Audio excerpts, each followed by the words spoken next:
anyone who looks like me, know that you can achieve anything. Know that in this country and in Kentucky, all that matters are your values. From front runner to victor in a crowded primary, Kentucky Attorney General Daniel Cameron is now the Republican nominee for governor. It didn't take long for the races to be called. The projected winners for both parties declared just after 7 last night, with a low statewide voter turnout of just over 14%. Daniel Cameron emerged from the crowded Republican field with a pretty wide margin. Cameron ended up pulling in 48% of the Republican vote in what ended up being, as predicted, a very low turnout election. Going into primary day, Cameron did have a pretty sizable lead over the rest of the field, but that grew when the results rolled in. And if you're somebody who looks into the poll numbers, that result might not have surprised you. Perhaps, though, the shock of the night, former UN Ambassador Kelly Craft coming in third after spending more than $11 million on her campaign. She finished behind Agriculture Commissioner Ryan Quarles by about 5% of the vote. Quarles delivered his concession speech from Lexington and called for unity from Republicans. We must all unite. We must all come together after tonight. Because if we are going to defeat Andy Beshear, we have all come together, and it starts right now. And speaking of the governor, Beshear cruised to the Democratic nomination in his primary. He garnered 91% of the vote, with Jeff Young and Pepe Martin bringing in 5% and 4% respectively. Republican Kelly Craft's stunning loss comes with a hefty price tag. As we mentioned, Craft spent nearly $11 million on her campaign.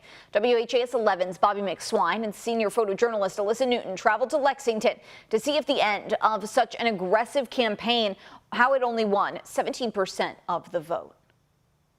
Good morning. Supporters here in Lexington were hopeful for a victory, but despite spending nearly $11 million on this campaign, Craft never had the lead, hovering in third most of the night behind Daniel Cameron and Ryan Quarles. Kelly Craft conceding the race in a room full of hopeful supporters. While it is true that I am disappointed this evening, but we have so much to celebrate.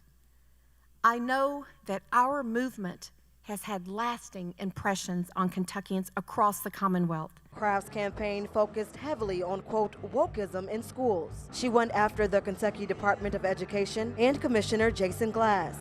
And I'm hopeful that each and every child and grandchild here in Kentucky will have the tools they need to achieve their wildest dreams. That's why I was running. Craft says now the Republican Party must unite to defeat Governor Andy Beshear. So despite attack ads on the campaign trail, she's now signaling her support for Daniel Cameron. In Lexington, Bobby McSwine, WHAS 11 on your side.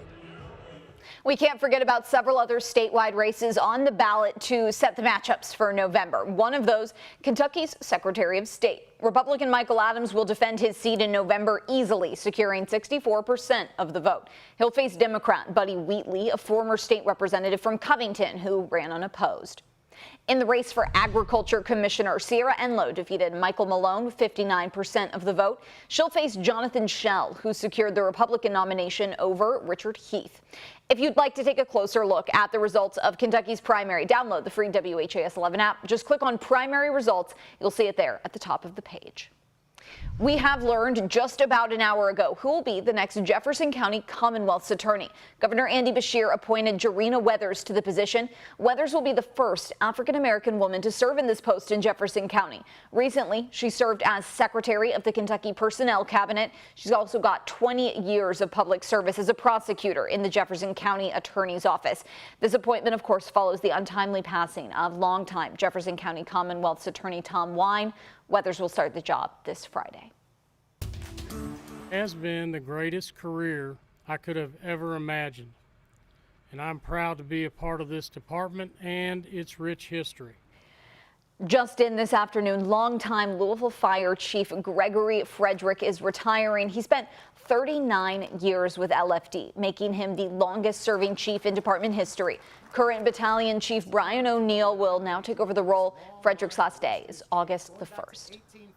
Some good news as well this afternoon. The Louisville Metro Police Foundation says Officer Nick Wilt is the most awake that he has been since the Old National Bank shooting. Last Wednesday, he was transferred to Frazier Rehab, and they say he's shown signs of improvement during his first week there. From a medical standpoint, they say Officer Wilt's overall condition is on the right track, but there are a few areas they'll continue to monitor closely. This afternoon, the family of the 21-year-old shot and killed at Shively Animal Clinic on Sunday has announced funeral arrangements for Trent Taylor. Trent's family tells us his visitation will be Thursday and early Friday morning, followed by funeral services Friday afternoon at Coots Funeral Home in Jeffersonville. They've also set up a GoFundMe to help with expenses. So far, it's raised over $15,000. We got a link to the GoFundMe on our website if you want to contribute. Today, the University of Louisville announced a new expansion to elevate their current NIL program.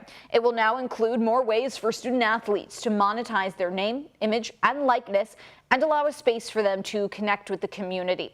U of L also announced an expanded partnership with Teamworks at the elite level. The partnership also creates a new tool called Cards NIL Exchange. It's a free student-athlete business registry, custom designed for approved businesses, collectives, donors, alumni, and any other interested NIL entity to connect with U of L student-athletes.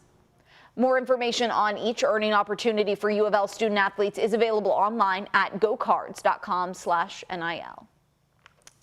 Last night, Norton healthcare leaders spoke for the first time about what they're calling a cyber event. That event forced them to take many systems offline, in some cases returning to pen and paper.